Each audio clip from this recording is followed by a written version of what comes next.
இன்றைக்கி என்னோடய பிரம்ம முகூர்த்தத்தோட 48வது நாள். ஆடி கிருத்திகையும் இருந்தது. அதனால் காலையிலேயே எந்திரிச்சு குளிச்சுட்டு எப்பவும் போலவே வாசலெல்லாம் பெருக்கி கோலம் போட்டுட்டு அதுக்கப்புறம் இந்த தட்டெல்லாம் ரெடி பண்ணி வெத்தலை தீபம் தான் போட்டேன் முருகருக்கு. இன்றைக்கி பிரம்ம முகூர்த்த டைம்லேயே போட்டுட்டேன். பிரம்ம முகூர்த்த விளக்கும் போட்டேன், வெத்தலை தீபமும் போட்டு காலையில் என்னால் எதுவும் செய்ய முடியல. அதனால் பாலும் பழமும் வச்சு தான் நெய்வேத்தியத்துக்கு நல்லபடியாக பூஜை பண்ணி முடிச்சிட்டேன்.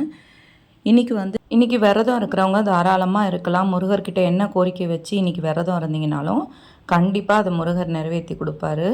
முழு நேரம் விரதம் இருக்க முடியாதவங்க கூட ஒரு நேரமோ 2 நேரமோ கூட விரதம் இருக்கலாம். பால் பழம் மட்டும் சாப்பிட்டுட்டு கூட விரதம் இருக்கலாம். நீங்கள் யாரெல்லாம் விரதம் இருக்கீங்கன்றத என் கூட ஷேர் பண்ணிக்கோங்க. நான் நல்லபடியாக முருகருக்கு இன்றைக்கி வெத்தலை தீபம் போட்டு ஆடி கிருத்திகையை வழிபாடு பண்ணிட்டேன். நீங்கள் யாரெல்லாம் பூஜை பண்ணீங்கன்றதை என் கூட ஷேர் பண்ணிக்கோங்க. வீடியோஸ் எல்லாம் பிடிச்சா லைக் பண்ணி சேனலை சப்ஸ்கிரைப் பண்ணுங்கள். தேங்க்யூ.